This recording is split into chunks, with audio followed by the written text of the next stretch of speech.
Alors le personnage de Gérard, c'est le meilleur ami de Benoît. C'est même, ouais, il dit même qu'il est quasiment son seul ami, enfin quand ils étaient jeunes. Ils se sont séparés professionnellement, géographiquement aussi. Et là, Gérard revient, après des années, et architecte assez reconnu, et il a perdu sa femme. Il a perdu sa femme en Australie. Donc lui, revient, reprend contact avec cette famille, son ancien ami qu'il a très peu revu.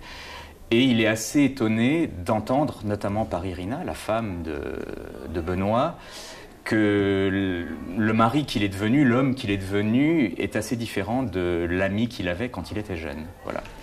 Et donc il s'intéresse à cette famille et va se dérouler l'accident de Benoît et l'espèce de changement de personnalité auquel ils vont tous se retrouver confrontés.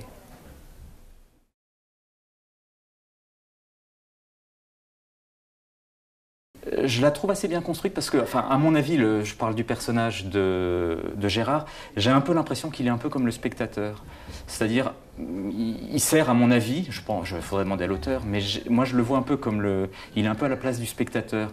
Il y a cette famille, puis lui, c'est un petit peu pas l'intrus, puisqu'il les connaît, mais il est un peu à la place d'un spectateur qui viendrait, ah tiens, bon, bah, il y a le mari, la femme, ils s'entendent plus très bien, tiens, ils changent, voilà. Et lui est assez sceptique parce qu'il a quand même perdu sa femme, et il dit un moment quand même à Irina, j'y crois absolument pas, il est très rationnel, ces histoires j'y crois absolument pas, croyez-moi, si ma femme, avec qui j'ai vécu un amour fusionnel, tellement fusionnel qu'on n'a même pas eu d'enfant, si ma femme, qui est morte donc 1 an avant, je crois, avait une possibilité de me faire savoir de l'au-delà qu'elle était avec moi, qu'elle pensait à moi, croyez-moi, elle l'aurait fait.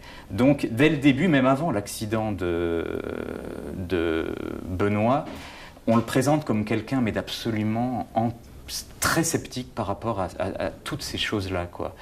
Et après, il est troublé. Il est troublé parce qu'il voit son ami qui change du tout au tout.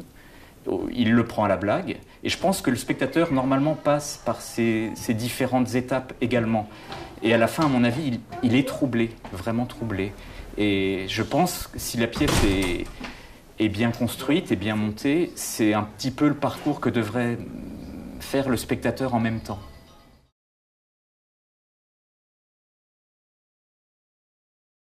Non, je connais pas du tout les EMI, j'en ai entendu parler, pas beaucoup, mais je suis assez intéressé justement, parce qu'a priori je serais plutôt sceptique, mais j'espère que la pièce est vraie, enfin que ça parle de choses vraies, mais a priori je serais plutôt sceptique.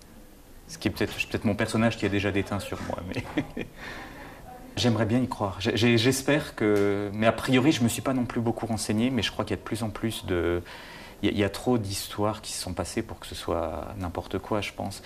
Ce que j'espère, c'est que quand ça arrive, si ça arrive, ça fait le même effet à tous les gens que comme dans la pièce, quoi. On pourrait imaginer que quelqu'un se réveille, entre guillemets.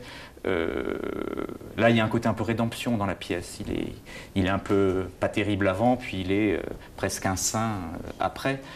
On pourrait penser que ce soit le contraire, quoi, que ce soit...